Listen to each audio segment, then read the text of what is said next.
정부는 지금 여러분이 집을 사지 못하도록 설계하고 있습니다. 그런데 더 소름 돋는 건 그게 실수가 아니라는 겁니다. 인구는 줄고 집 살 젊은이는 사라지는데 집값은 떨어지지 않습니다. 대출은 갈수록 막히는데 물가는 치솟습니다. 상식적으로 말이 안 되는 이 상황. 여러분은 그냥 운이 나쁜 시대에 태어난 걸까요? 오늘 그 내막을 전부 보여드리겠습니다. 2030년 대한민국에서 월급을 모아 집을 산다는 꿈은 공식적으로 사망 선고를 받았습니다. 이건 단순히 비관적인 전망을 늘어놓으려는 것이 아닙니다.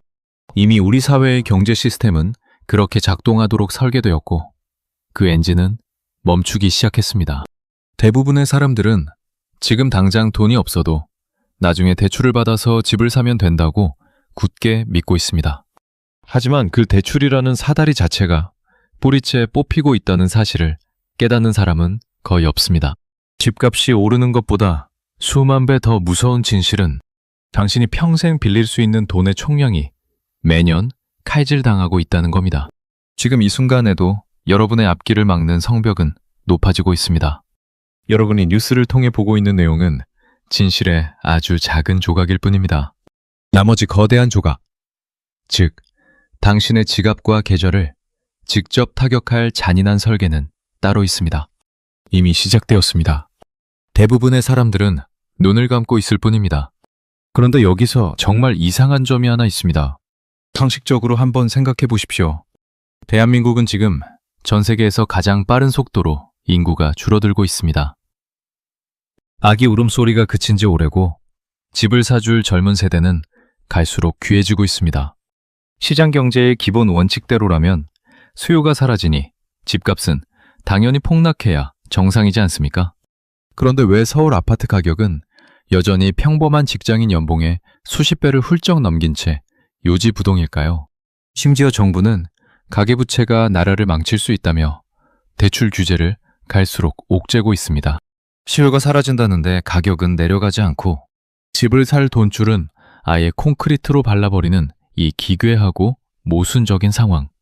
여러분은 이게 단순한 우연이라고 생각하십니까? 이상하지 않습니까?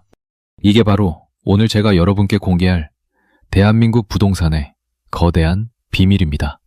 도대체 어디서부터 잘못된 걸까요? 왜 국가는 여러분이 내 집 마련을 꿈꾸는 그 통로를 좁히다 못해 아예 폐쇄하려 하는 걸까요? 이 거대한 미스터리를 이해하려면 먼저 우리가 평생 믿어온 돈의 성질이 완전히 바뀌었다는 걸 인정해야 합니다. 단순히 금리가 조금 높고 낮은 수준의 문제가 아닙니다. 그보다 훨씬 근본적이고 무서운 변화가 우리 생활 밑바닥에서 조용히 일어나고 있습니다. 그렇다면 진짜 원인은 무엇일까요? 이걸 이해하려면 먼저 대한민국 경제가 처한 절박한 배경을 알아야 합니다. 현재 우리나라 가계부채는 국내 총생산, 즉 GDP 대비 100%를 넘긴 지 이미 오래입니다. 이건 단순히 숫자가 높은 게 아니라 국가 경제의 체력이 바닥났다는 신호입니다. 그런데 여기서 또 이상한 점이 나옵니다. 부채가 위험하다면 빚을 줄여야 하는데 시장의 돈은 갈수록 가치가 떨어지고 물가는 천정부지로 솟구칩니다. 그렇다면 진짜 원인은 무엇일까요? 쉽게 말하면 이렇습니다. 대출이라는 건 자전거의 체인과 같습니다. 체인이 팽팽하게 돌아가야 자전거가 앞으로 나아갑니다. 하지만 지금 대한민국이라는 자전거는 체인이 끊어지기 직전입니다.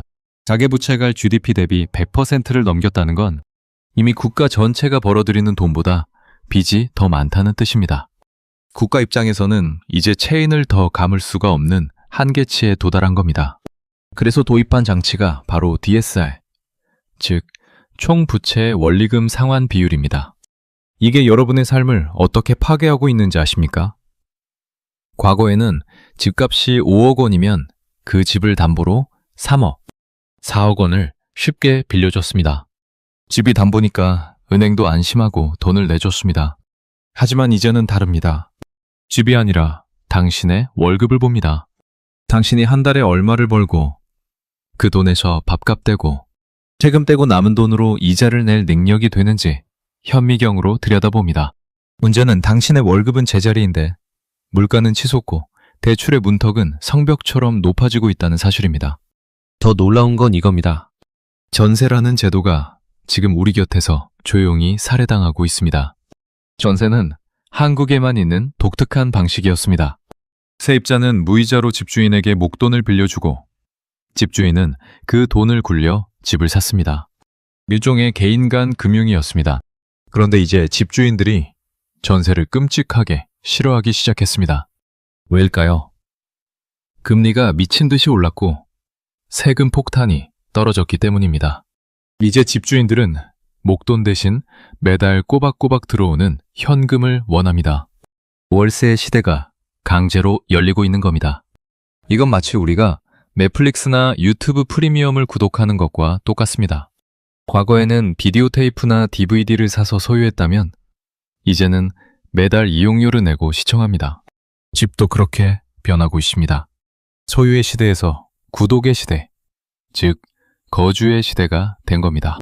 문제는 이 구독료가 당신의 월급에서 차지하는 비중이 갈수록 잔인해진다는 점입니다. 과거 2010년대 초반만 해도 서울 아파트의 PIR, 즉 소득 대비 주택가격 배수는 대략 10배 수준이었습니다. 월급을 10년 동안 숨만 쉬고 한 푼도 안 쓰고 모으면 서울에 집 한 채를 살 수 있었다는 뜻입니다. 그런데 지금은 어떻습니까? 이 배수가 20배를 넘어 30배를 향해 미친 듯이 달려가고 있습니다.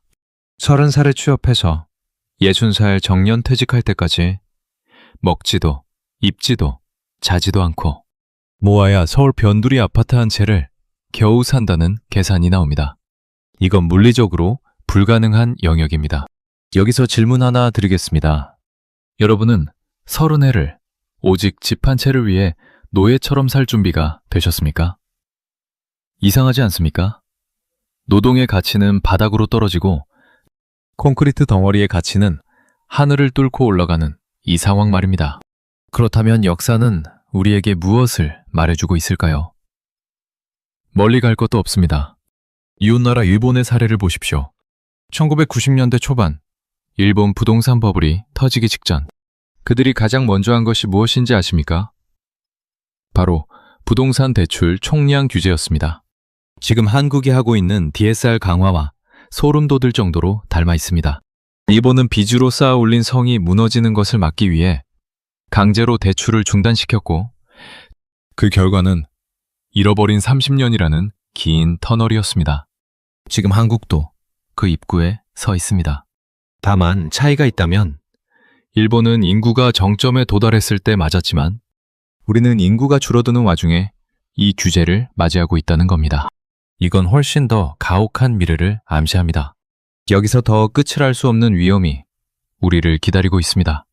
이제 집은 거대한 자산가의 전유물이 되거나 대형 임대 관리 기업의 소유가 될 것입니다.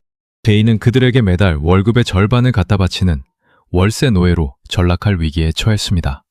많은 사람들이 인구 절벽이 오면 집값이 폭락할 거라고 말합니다. 하지만 저는 그렇게 보지 않습니다. 오히려 양극화는 더 잔인해질 겁니다. 살기 좋은 곳, 인프라가 집중된 곳의 집값은 대출이 막혀도 현금 부자들에 의해 견고하게 유지됩니다. 반면 지방의 낡은 집들은 슬럼화되어 버려질 겁니다. 결국 서울과 수도권의 집은 가진 자들의 성이 되고 못 가진 자들은 그 성 밖으로 끝없이 밀려나게 됩니다. 이 싸움은 결국 자산을 가진 자와 가지지 못한 자의 대결입니다. 자산을 가진 자들은 월세라는 현금 흐름을 통해 더 부유해지고 가지지 못한 자들은 매달 노동력을 팔아 번 돈을 주거비로 소진하며 가난의 굴레에서 벗어나지 못합니다. 이 대결 구도는 2030년이 되면 돌이킬 수 없을 정도로 고착화될 것입니다. 여기서 이상한 점이 하나 더 있습니다. 왜 대형 건설사들이 최근 들어 일반 분양보다 민간 임대주택 사업에 열을 올릴까요? 그들은 이미 알고 있는 겁니다. 이제 국민들에게 집을 팔아서 돈을 버는 시대는 끝났고 평생 월세를 받아내는 구독경제의 시대가 왔다는 것을 말입니다. 이게 여러분의 계좌에 어떤 타격을 주는지 구체적으로 말씀드리겠습니다. 지금 연봉 5천만 원을 받는 평범한 직장인이 2030년에 서울에서 대출을 받는다고 가정해 봅시다. 현재의 스트레스 DSR 기준이 완전히 적용되면 당신이 빌릴 수 있는 돈은 지금보다 최소 2억 원 이상 줄어듭니다. 집값은 올라가는데 빌릴 수 있는 돈은 오히려 깎이니 결국 당신은 서울 밖으로 퇴출당하거나 월급의 40% 이상을 월세로 지출해야 합니다. 계산해 보십시오. 한 달 월급 400만 원 중에 월세로 150만 원을 내고 공과금과 식비로 150만 원을 쓰고 나면 당신의 수중에 남는 건 100만 원 뿐입니다. 이 100만 원으로 어느 세월에 수십억짜리 집을 사겠습니까? 이건 당신의 잘못이 아닙니다. 자본주의의 구조가 당신을 그렇게 설계한 것입니다. 2026년 현재 원달러 환율은 1,400원대 중반에서 위태롭게 널뛰고 있고 한국은행의 기준금리는 매료 기미가 보이지 않습니다. 이 거시적인 흐름은 결국 서민들의 대출 여력을 뺏고 현금의 가치를 녹여버리는 쪽으로 작동합니다. 여러분은 지금 2030년의 재앙을 목격하고 계신 겁니다. 전세가 사라진 자리에 월세라는 세금이 들어서고 대출이 막힌 자리에 절망이 들어서고 있습니다. 이건 단순히 부동산의 문제가 아닙니다. 당신의 남은 인생 전체가 걸린 생존의 문제입니다. 많은 사람들이 그래서 이제 부동산은 끝났다, 집을 사면 안 된다고 말합니다. 하지만 저는 그렇게 보지 않습니다. 오히려 이것은 거대한 부의 재편입니다. 누군가에게는 절망적인 벽이지만 이 구조를 미리 읽고 대비하는 사람에게는 평생의 기회가 될 수 있습니다. 왜냐하면 주거라는 것은 인간의 생존의 필수적인 요소이고 공급이 제한된 핵심 지역의 가치는 시스템이 아무리 변해도 사라지지 않기 때문입니다. 다만 그 접근 방식이 소유에서 수익으로, 부채에서 자본으로 완전히 바뀌어야 한다는 뜻입니다. 그렇다면 우리는 여기서 손을 놓고 포기해야 할까요? 아닙니다. 이럴 때일수록 냉정하게 숫자를 봐야 합니다. 앞으로 여러분이 매일같이 확인해야 할 지표는 3가지입니다. 첫째, 금융당국의 DSR 규제 범위입니다. 이게 전세자금 대출이나 정책자금까지 어디까지 확대되는지 눈을 부릅뜨고 보셔야 합니다. 둘째, 전월세 전환율입니다. 월세가 당신의 가처분 소득을 얼마나 빠르게 갉아먹는지 계산해야 합니다. 셋째, 외국인과 법인의 한국 부동산 매수 비중입니다. 개인이 못 사는 그 집들을 누가 야금야금 사들이고 있는지 감시해야 합니다. 그들이 바로 미래의 당신의 집주인이 될 존재들이기 때문입니다. 시장에서 가장 위험한 것은 외부의 악재가 아니라 그 악재에 휩쓸려가는 당신의 무지와 공포입니다. 주가는 결국 기업의 이익에 수렴하듯 부동산의 가치도 결국 지불 능력에 수렴합니다. 하지만 그 지불 능력을 대출로 메꾸던 시대는 끝났습니다. 이제는 철저하게 실질 소득과 자산의 싸움입니다. 와이목한 자본주의 전쟁터에서 살아남는 사람은 공포에 떠는 사람이 아니라 그 공포의 구조를 분석하고 한 발 앞서 움직이는 사람입니다. 지금 당장 여러분의 자산 포트폴리오를 점검하십시오. 빚을 무조건 줄이는 것이 능사가 아닙니다. 빚의 질을 바꾸고 소유가 불가능한 자산 대신 당신의 몸값을 올리고 현금 흐름을 창출할 다른 통로를 반드시 찾아내야 합니다. 2030년 한국에서 월급으로 집을 못 사는 시대가 왔다면 우리는 그에 맞는 새로운 생존 전략을 짜야 합니다. 과거의 공식은 쓰레기통에 던져버리십시오. 지금 이 변화가 당신에게는 끝이 보이지 않는 절벽으로 느껴지십니까?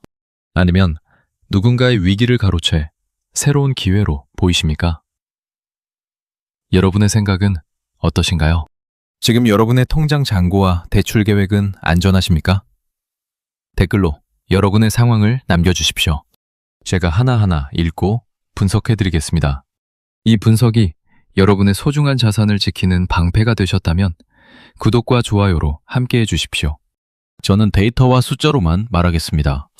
감정에 휘둘리지 않는 냉정한 투자자가 되시길 바랍니다. 지금까지 한입경제학이었습니다.